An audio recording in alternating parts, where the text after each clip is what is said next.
both Paulson and then it continued under the Obama administration, Geithner, tried very hard to make sure that we, the public, would never learn that our taxpayer dollars had done that. What changed that, and this is why people should not give up, was political pressure from Congress.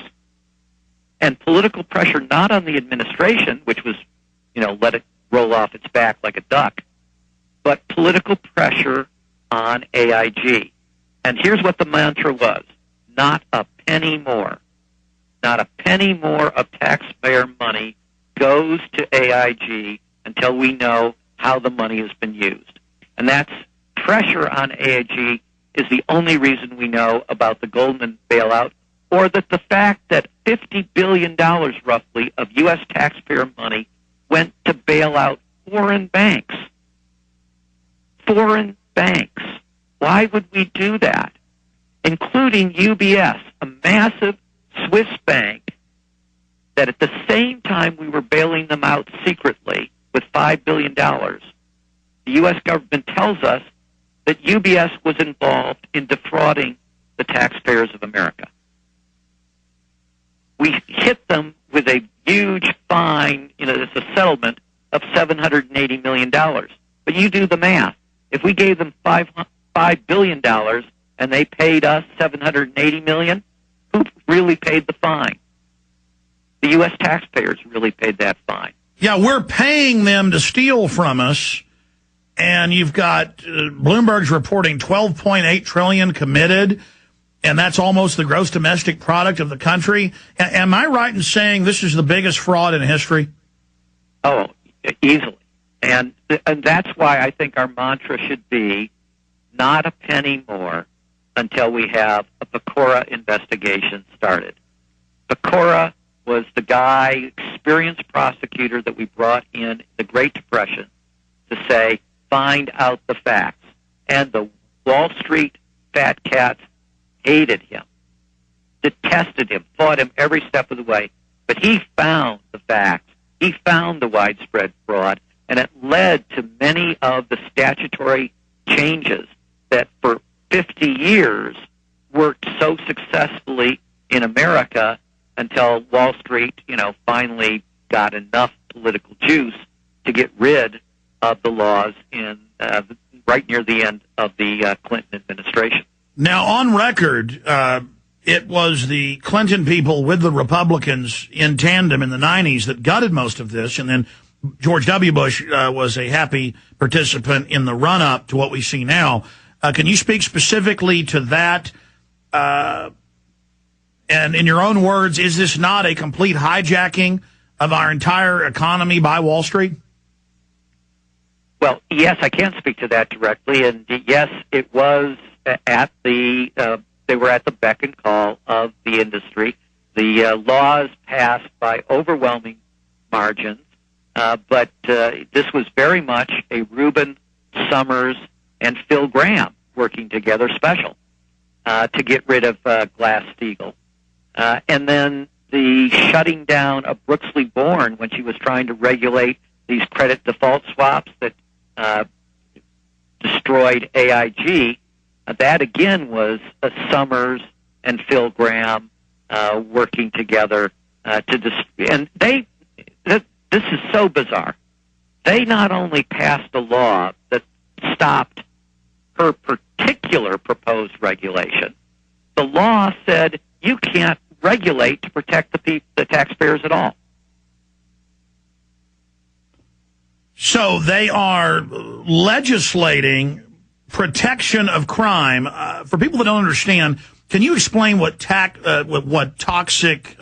I mean, for those that may not be able to grasp it or who've heard it bantered around in the media but don't, get exactly what it is, can you explain what these toxic waste assets are? I mean, am I right in saying they're just fiat, fraudulent, Ponzi scheme, mining stock in Arizona type, crud that they then have big insurance companies certify, and then that becomes another toxic layer of debt. Those certifications are then traded, and then how many layers in the pyramid, as they nest like Russian dolls, these frauds within each other. I mean, this is the biggest. I mean, to my mind, it's just such a ridiculous scam on its face.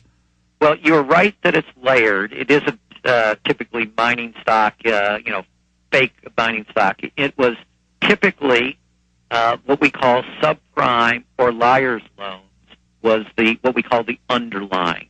And that means as it became in truth in 2006, 2007, lending to folks where a very substantial number of the people were going to default on the mortgages. We're talking, maybe 25%. Typically, default rates on prime mortgages run under 1%, to give you a contrast. So something 25 times as bad, roughly. And then you did create lots of elaborate, we call them financial derivatives on top of them, some of which took the form of supposedly being insurance. They used the language of insurance, but in reality they were just pretty much open guarantees. That's what credit default swaps are in reality. And you're right that not only layered, but if you think about it like those kids' games where you try to stack things on top of each other. Yes. And they can hold up and they can hold up, they start shaking and they become more unwieldy. And the bad news is the longer it holds together before it collapses, the bigger the collapse and the more damage when it collapses. So the old adage of the bigger they are, the harder they fall. Yeah, well, now they don't fall at all, right? They're not allowed to fall. I mean, President Obama was asked at press conference, now this is about 6 weeks ago, and he said, well, hardly any banks are in trouble. And then he was asked, well, good, are you going to close the ones that are? Oh, no, we're not going to close any large banks. Well, what happens when you give people immunity in advance? It causes recklessness. At best. Recklessness on a good day, outright fraud on most days. So can you describe this then? If it's not even a Ponzi scheme that's meant to fail now, then what is it, a debt bomb or like a black hole that then is going to suck everything into it? Oh, no, it was a Ponzi dynamic. You had to grow and grow and grow much more rapidly, which is why people poured on the toxic waste at increasingly fast rates in 2006, 2007. But that's what I'm asking. This is a Ponzi scheme that then blows up and turns into a black hole. Yeah, one institution, IndyMac, sold $80 billion of liar's loans in 1 year. In 4.5 years, it sold far more liar's loans than the entire savings and loan debacle. So IndyMac, all by itself, pretty much cost the same as the entire savings and loan debacle. See how intensifying, how much worse it gets if you don't fix the underlying problem. So they knew, though. I mean, all along they knew this was going to implode and then devastate things. They were selling liar's loans. What was to know? No, I mean, I understand that. How more transparent can you get? So clearly, can you imagine coming to the regulators saying, "Hi, we've got a new strategic business plan. Great, what is it? We're going to make fraudulent loans." Oh, okay. And so this is key, Professor. You're saying that, I mean, just on record, that the people that remove these laws, because I remember seeing Senator Dornan and others say this was going to happen on the floor, but he was against it. They knew from setting it up, from running it up to running it down, they fully knew, and this was premeditated.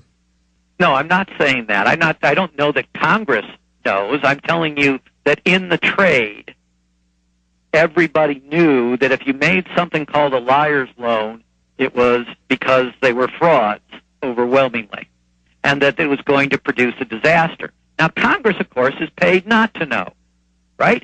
The bankers don't go in front of Congress and say, "Hi, we want to produce a disaster. Please take our money." They tell Congress, "Hey, we have this wonderful new thing, financial derivatives." And everybody, which is to say us, on Wall Street, says this is the greatest thing since sliced bread. right? And everything's going to be wonderful, and we need it because unless we have it, we can't compete with the German massive, what are called universal banks that can do anything. So we have to get rid of every protection we've ever put in place in the United States so that our big banks can compete with their giant banks. That's how they sold it to Congress. But obviously somebody in Congress before knew it was bad, or it wouldn't have been illegal previously. Well, yes, because we did an investigation and we found the facts. So I urge your listeners to join us in demanding an investigation of what caused the problem, and, of course, that we then fix the problem as opposed to ignore it. All right, we in your did own words. Fix it after the Great Depression, and it worked for, a whole 2 generations of Americans.